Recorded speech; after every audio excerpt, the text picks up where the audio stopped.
Hello guys, welcome back to Solution Mitra. So here is a question for today. You can see in the adjoining figure angle B equal to 70 degree and angle C equal to 30 degree. BO and CO are the angle bisector of angle ABC and angle ACB. Find the value of angle BOC.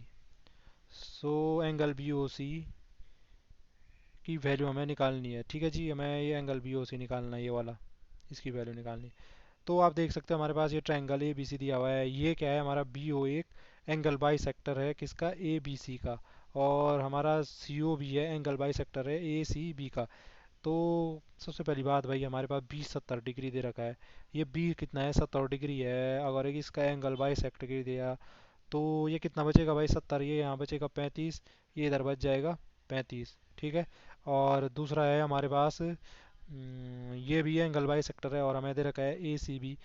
ये सी कितना है, 30 degree है। 30 degree है तो ये कितना बच जाएगा, आधा आधा करने पे, एंगल बाई सेक्ट करने पे 15 15 बच गया। ठीक। अब देखो, एक तो प्रॉपर्टी यही है कि हमें बी ओ से निकालना है। तो यहाँ पे क्या कर दो, तीनों ट्राइंगल के तीनों एंगल का सम कितना होगा, 180 डिग्री। यानी कि यहाँ पे मान लो हमें पता नहीं है तो एक्स मान लो इसको। 35 plus X plus 15 equal to कितना हो जाएगा, 180 डिग्री होता है। ठीक है, एक तो ये हो गया। और यहाँ पे 35 और 15 कितना हो जाएगा, हमारा 50 हो जाएगा। 50 प्लस एक्स इक्वल टू कितना हो गया, 180 डिग्री हो गया। तो यहाँ से मेरे को एक्स की वैल्यू कितनी मिल जाएगी, 130 डिग्री मिल जाएगी। ठीक। एक तो ये वाला मेथड है। एक दूसरा मेथड क्या है कि हमारे पास ये बेसिकली प्रॉपर्टी है, ये आपको वैसे अगर डायरेक्ट पता हो तो ये आपका काम और इजी हो जाएगा। वैसे यहाँ पे तो इस मेथड से भी उतना ही मतलब बैठेगा वो। खैर देख लेते हैं वो प्रॉपर्टी क्या कहती है। वो प्रॉपर्टी कहती है जी इस प्रकार से, हमारा जो ट्रायंगल होगा अगर कोई, उसमें हमारे जो एंगल बाई सेक्टर होते हैं किन्हीं भी दो हमारे एंगल के, ट्रायंगल जो एंगल बाई सेक्टर होते हैं बराबर भागों में बांटते जो, तो उनको मिलाने पर जो एंगल बनता है, ठीक है, वो एंगल क्या होता है, जो तीसरा एंगल है हमारा, तीसरा एंगल सपोज ये ए बी सी था यहाँ पे, जो तीसरा एंगल है उसके साथ कैसा रिलेटेड होता है, ये जो हमारा एंगल बी ओ सी फाइंड करना है मुझे। तो वो हो जाएगा हमारा, वो होता है हमारा 90 plus half of this angle A, यानी कि हाफ ऑफ एंगल ए। ठीक है। तो एक तो ये मेथड भी होता है भाई, बी ओ सी कैसे फाइंड करेंगे जब एंगल बाई सेक्टर मिलते हैं जहाँ पे, उस एंगल को कैसे फाइंड करते हैं कि 90 प्लस जो तीसरा एंगल बचा था, ठीक है, या उसके जो ठीक सामने का एंगल है, ठीक, उसका उसका आधा को किस में जोड़ देंगे, 90 डिग्री में जोड़ देंगे, तो हमें ये बी ओ सी की वैल्यू मिल जाएगी। ठीक है। यहाँ पे देखते हैं, हमने x की वैल्यू यहाँ से निकाल रखी है। अब यहाँ इस मेथड से भी करके देखते हैं।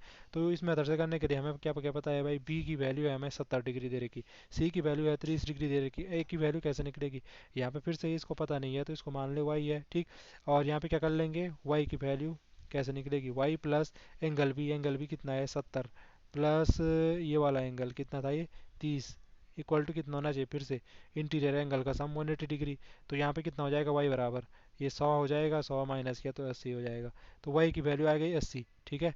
ये वाला एंगल आ गया मेरे पे 80 डिग्री। अब यहाँ 80 आ गया तो ये वाला निकालना है। ठीक है। सपोज ये दो पता ही नहीं रहते मेरे को, सीधे ये दिया रहता है ये 80 है, ठीक, और बोला रहता है इन दोनों का एंगल बाई सेक्टर यहाँ पे मिलता है तो निकालो। ठीक। तो क्या करने देना था, सीधे सीधे एंगल बी ओ सी कितना हो जाता, यानी एंगल ओ निकालना चाह रहा हूँ मैं, कितना हो जाता वो हो जाता 90 plus half of angle A, angle A यानी कि 80 डिग्री। सो हमारे पास बच जाता 90 प्लस कितना बच जाता, ये 40। ठीक, 90 प्लस 40 कितना हो जाता, 130। तो यहाँ से भी वही आया 130। तो इस प्रकार से भी आप इस क्वेश्चन को आसानी से कर सकते थे। आज के लिए इतना ही, फिर मुलाकात होगी अगली वीडियो में, तब तक के लिए bye bye and take care.